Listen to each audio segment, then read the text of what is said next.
Have you ever been told, "You're not good enough"?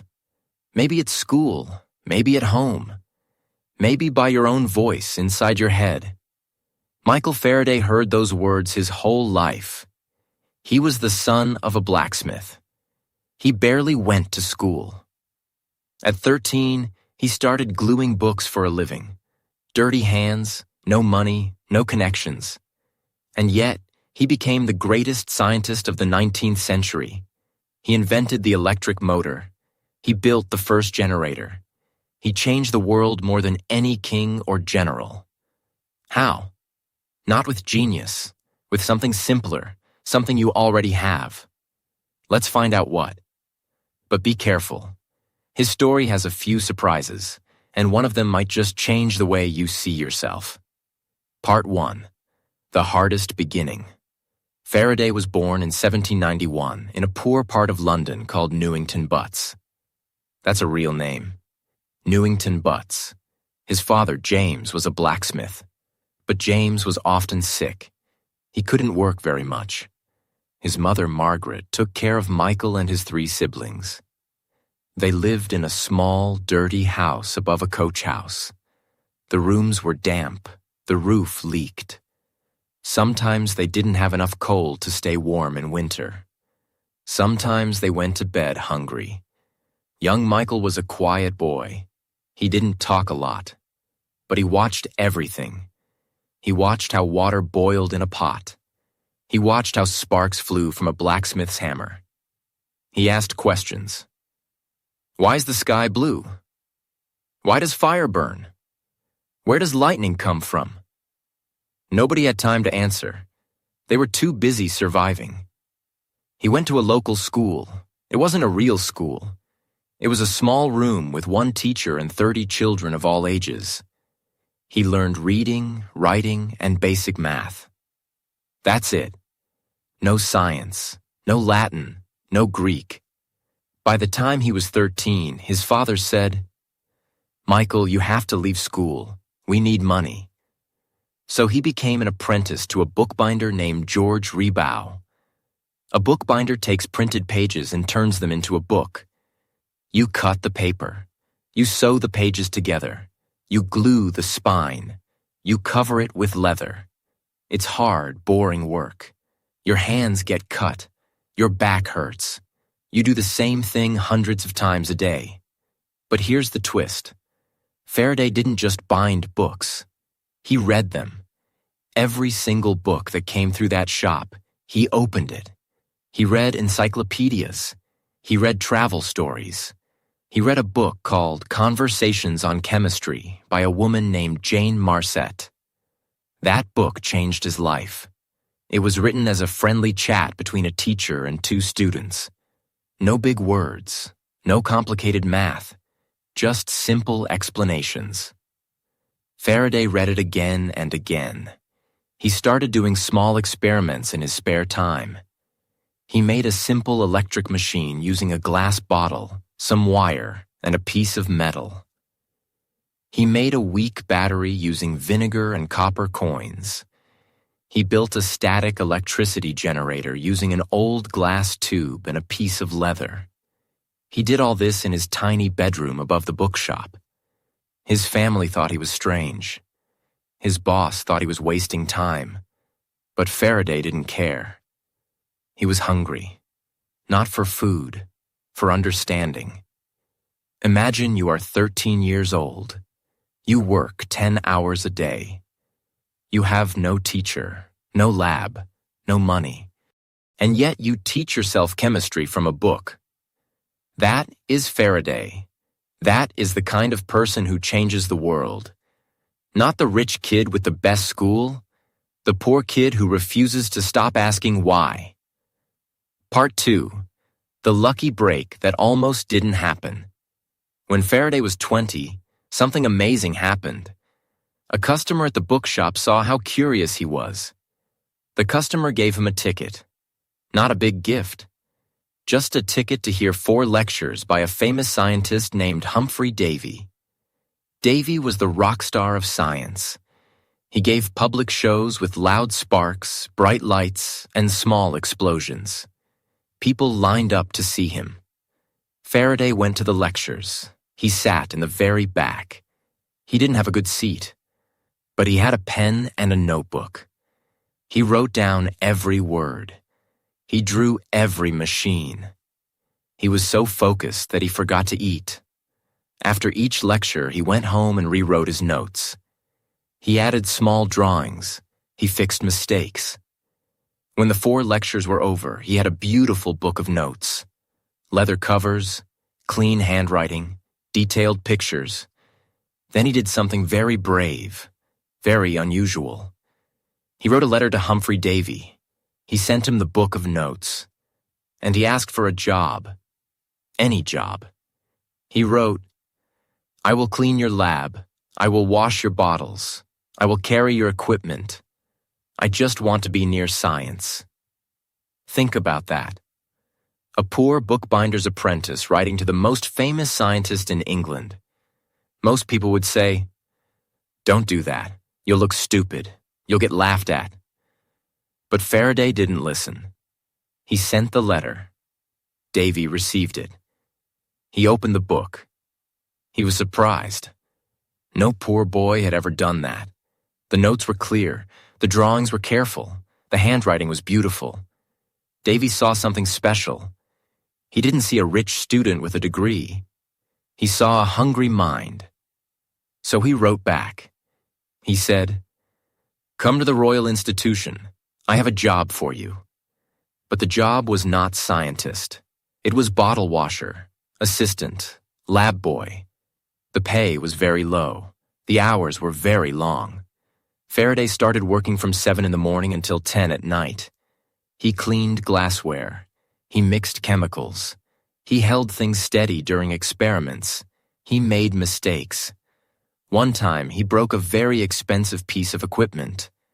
Davy got angry. He shouted. Faraday apologized and worked even harder. He didn't complain. He didn't quit. Imagine cleaning someone else's dirty bottles for months, watching them do the exciting experiments while you stand in the corner. Would you stay? Most people would leave. Faraday stayed because he knew something. He knew that every dirty bottle was a lesson. Every mistake was a step forward. That is patience. That is humility. That is how you win slowly. Part 3. The 2-year trip that changed everything. Then Davy asked Faraday to come on a trip. A big trip, across Europe. They would visit other scientists. They would see volcanoes. They would collect rocks and gases. The trip lasted 2 years. 2 years. Faraday said yes immediately. They went to France, Italy, Switzerland, and other countries. Faraday saw the best labs in the world. He met famous scientists like Volta, the man behind the battery, and Ampere, the man behind electricity and magnetism. He watched them work. He asked questions. He took more notes.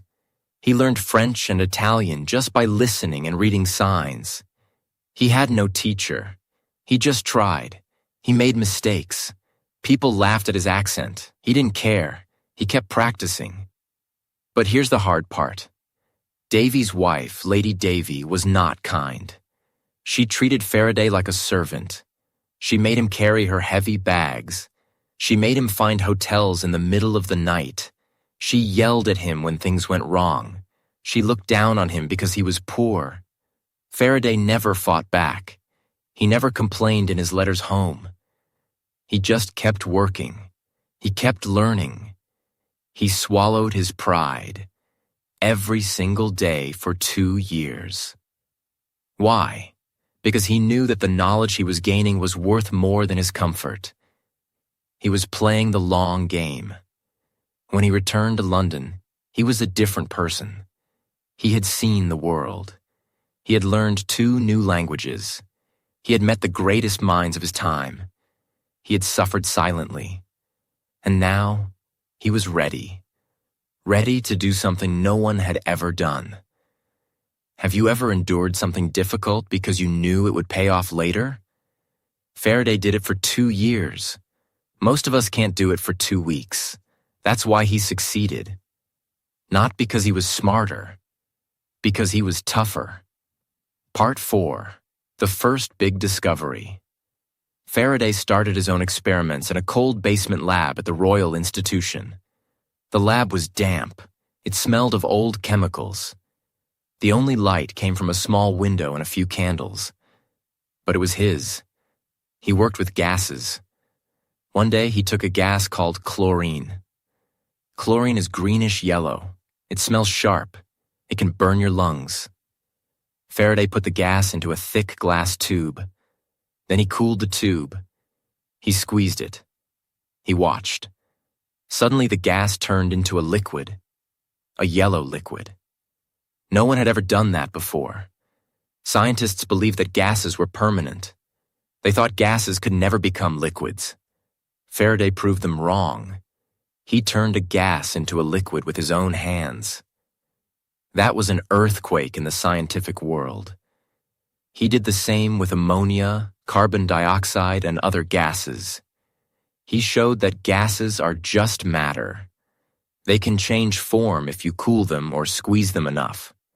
This discovery led to refrigeration, to air conditioning, to the way we store oxygen and nitrogen today. But Faraday didn't patent it. He didn't try to make money. He published his results immediately. He wanted everyone to use them. Then he discovered a new chemical called benzene. Benzene comes from whale oil. Faraday heated the oil and collected the gas. Then he cooled the gas. A clear liquid appeared. He called it bicarbonate of hydrogen. Today we call it benzene. Benzene is used to make plastics, rubber, medicines, and dyes. Every plastic bottle you've ever used started with chemistry that Faraday discovered. He also made a new kind of steel. Stronger, clearer. He gave a sample to a knife maker. The knife maker made beautiful blades. Faraday didn't ask for a single penny. Imagine discovering something that could make you rich. Really rich. And then just giving it away. That is not normal. That is not how the world works. But Faraday didn't care about normal. He cared about truth. He cared about helping people. That is why we still remember his name. Not because he was rich, because he was generous. Part 5. The 10-year question. Now we come to the biggest question of Faraday's life. Scientists already knew that electricity could make a magnet move. If you put an electric wire near a compass, the compass needle turns. That's called electromagnetism. But could the opposite happen? Could a magnet make electricity? Could you turn magnetism into electricity? That question haunted Faraday. For 10 years, he did experiment after experiment. He wrapped copper wire around iron rings. He put magnets near coils. He moved things back and forth. He tried different shapes, different metals, different speeds. Most experiments gave nothing, no electricity, no current. He wrote in his notebook, "No result, try again. Nothing, try again. Failed, try again." He didn't get angry. He didn't throw things. He was calm. He believed that nature would answer if he asked the right way. He once wrote, "The world is full of secrets. You just have to be patient enough to find them." That patience changed history. Then, in 1831, he had a brilliant idea. He took a coil of copper wire. He connected the wire to a simple meter that could detect electricity. Then he took a bar magnet. He pushed the magnet into the coil. The meter moved.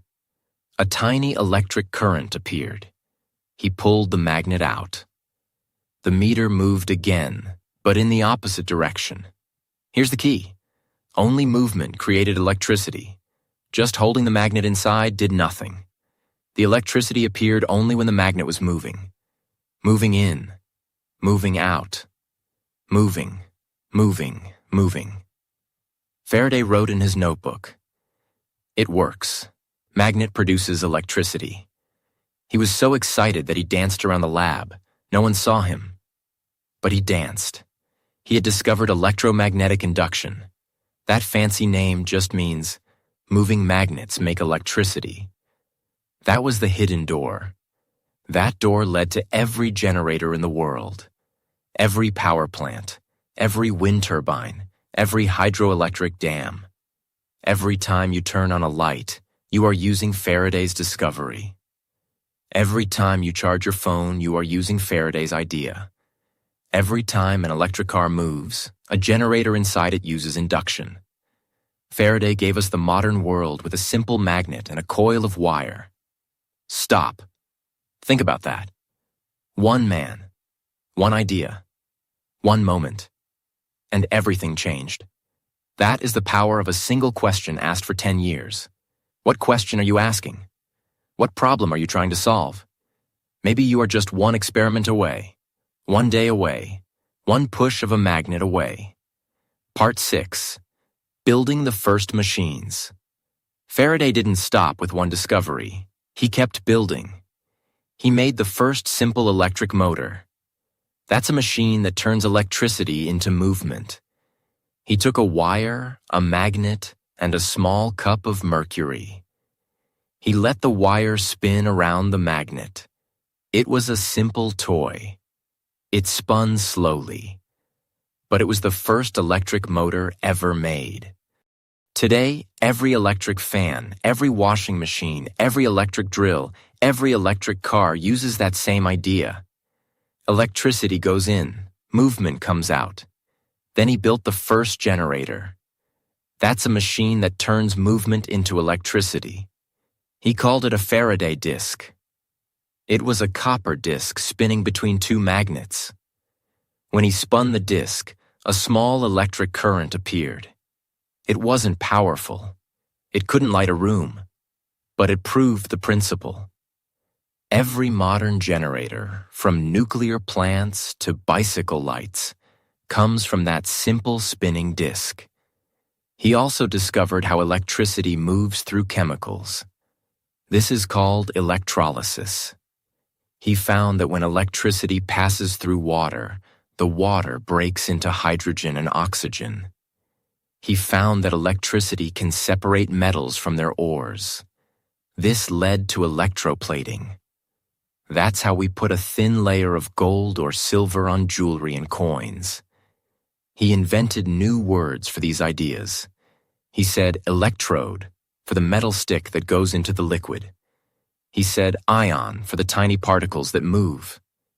He said anode and cathode. We still use all these words today. He was not just an experimenter. He was also a poet of science.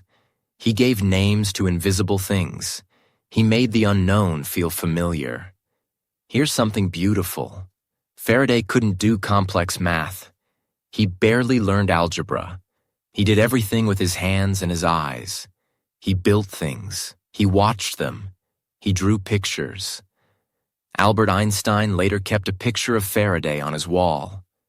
Einstein said, "Faraday taught me that imagination is more important than knowledge." A poor bookbinder's boy taught Einstein. Think about that. Part 7. The man who said no to money and power. Now let's talk about Faraday's character. This is the most important part. He was not a show-off. He did not chase fame. When the British government asked him to make poison gas for war, he said no. He said, "My work is for the good of all people, not for killing." During the Crimean War, they asked him to find a better way to blow up ships. He refused again. He could have made a fortune. He didn't care. Then they offered him a knighthood. He would become Sir Michael Faraday. He said, "No, thank you. I want to stay plain, Mr. Faraday." He believed that science should be humble. He didn't want fancy titles. He didn't want special treatment. He just wanted to work in his lab and teach children. Queen Victoria herself offered him a big house and a lot of money. He said, "I already have everything I need. Please give the money to young scientists who need it." The Queen was shocked. No one had ever refused her like that. She insisted. He still said no. Finally, she asked, "What can I give you then?" Faraday said, "Just let me keep my small rooms at the Royal Institution. Let me stay near my lab." She agreed. He lived in those simple rooms until he died. He also had a strong faith. He was a member of a small Christian group called the Sandemanians. They believed in simple living, honesty, and helping others. Faraday taught Sunday school for many years. He visited the sick. He gave money to the poor. He never forgot where he came from. Even when he became famous, he wore the same old clothes. He ate simple food. He walked everywhere instead of taking a carriage. He was kind to everyone. The cleaning lady and the professor got the same smile. He meant it, every word. Imagine having the power to become rich and famous, and saying no. Not because you're pretending to be humble, because you truly don't want it. That is rare. That is Faraday. That is why we trust him. That is why we still learn from him. Part 8. The Christmas Lectures for Children. Faraday started the famous Christmas lectures at the Royal Institution. These were for children. Ordinary kids, not rich kids, not future scientists, just kids. He would stand in front of a room full of young faces. He would light a simple candle, and he would spend 6 lectures on that one candle. 6 lectures. He showed how the flame works, how the wax melts and rises up the wick, how the flame has different zones. Blue at the bottom, yellow in the middle, clear at the top. He showed how the candle produces water. Yes, water. He held a cold plate above the flame, and drops of water appeared. He showed how the candle needs oxygen to burn. He put a glass jar over the flame, and the flame went out. The children were amazed. They learned more from one candle than from a whole textbook. He spoke in simple words. No big scientific terms. He said, "A candle is a tiny chemical factory." He said, "The flame is a dance between fuel and air." He made science feel like magic. But it wasn't magic. It was observation. It was curiosity. It was love. Those lectures became a book called The Chemical History of a Candle. That book is still in print today. It has inspired millions of young people to love science, including me, including maybe you.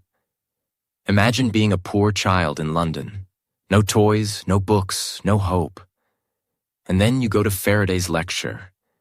You see a kind old man with a gentle voice.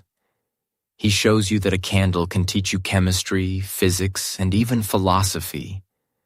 He shows you that the world is understandable. He shows you that you are smart enough. That is Faraday's true legacy. Not generators, not motors. Hope. Part 9. The Sadness and the End. In his later years, Faraday started to forget things. His memory failed. He couldn't remember recent experiments. He couldn't remember the names of people he had known for years. He also had nervous breakdowns. He called them his black fits. He would feel very tired, very sad, very empty. He couldn't work for weeks at a time. Today we might call it depression or burnout. He rested. He walked in the countryside. He spent time with his wife, Sarah. Sarah was his greatest support. They had no children, but they loved each other deeply. They were married for 46 years. Sarah took care of him when he was sick. She believed in him when he doubted himself. He once wrote to her, "You have made me what I am. Without you, I am nothing." But the forgetting got worse. He had to stop his laboratory work. That was very hard for him. The lab was his home. He loved the smell of chemicals. He loved the feel of glass and metal. He loved the quiet joy of discovery. Now he could not do those things anymore. It broke his heart, but he didn't become bitter. He sat in his garden and watched the flowers. He talked to children. He wrote simple letters to friends. He gave advice to young scientists. He said, "Do not be in a hurry. Let nature teach you slowly." He said, "The most important thing in science is not the brain, it is the hands." He said, "Work, finish, publish." He died in 1867, sitting quietly in his chair at his home. He was 75 years old. He asked for a simple funeral. No big speeches, no fancy tombstone. He was buried in a small cemetery near London. His grave is simple. It says only his name and the years of his life. He left behind no fortune, no big house, no title. But he left behind a world that was completely changed. Because of him, we have electric lights, we have trains, we have computers, we have hospitals, we have motors that pump water, we have machines that save lives. Every time you use anything electric, thank Michael Faraday. He had nothing. He gave everything. And he died with clean hands and a quiet heart. That is success. Not money. Not fame. Goodness. Part 10. What we can learn today. So what can you learn from Faraday's life? Let me give you 7 simple lessons that can change your life. Lesson 1. You don't need a perfect start. Faraday had no money, no school, no connections. He had only curiosity. That was enough. Don't wait for the perfect conditions. Start where you are. Use what you have. A dirty bedroom can be a lab. A bus ride can be a classroom. A free book can change your life. Lesson 2. Failure is not the end. He failed for 10 years. 10 years. He wrote no result. Try again. Over and over. He didn't see failure as shame. He saw it as information. Every wrong answer brings you closer to the right one. So fail fast, fail forward, fail and learn. Lesson 3. Stay humble. Fame did not change Faraday. He refused titles. He refused money. He remembered that he was once a poor bookbinder's boy. He treated everyone with respect. The cleaning lady and the professor got the same smile. Humility is not weakness, it is strength. It is knowing that you are no better than anyone else, and no worse. Lesson 4. Share what you know. Faraday gave free lectures. He wrote books for ordinary people. He never patented his inventions. He gave them to the world. You don't have to be a scientist to share what you learn. Teach your friend. Help your neighbor. Write a simple post. Share. Knowledge grows when you give it away. Lesson 5. Do good. He refused to use science for war. He used it for life. He asked himself before every project, will this help people? If the answer was no, he didn't do it.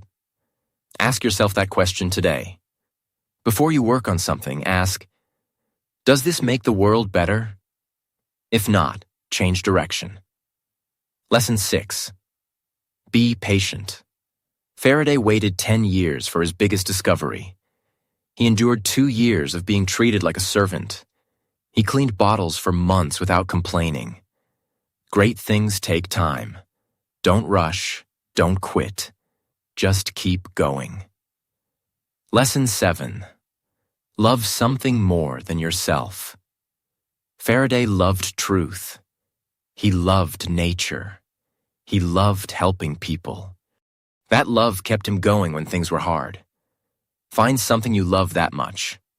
A subject, a craft, a person, a purpose, and give your life to it. That is the Faraday way. Maybe you feel small today. Maybe you think you're not smart enough. Maybe someone laughed at your dream. Remember Faraday, the bookbinder's boy who lit the world.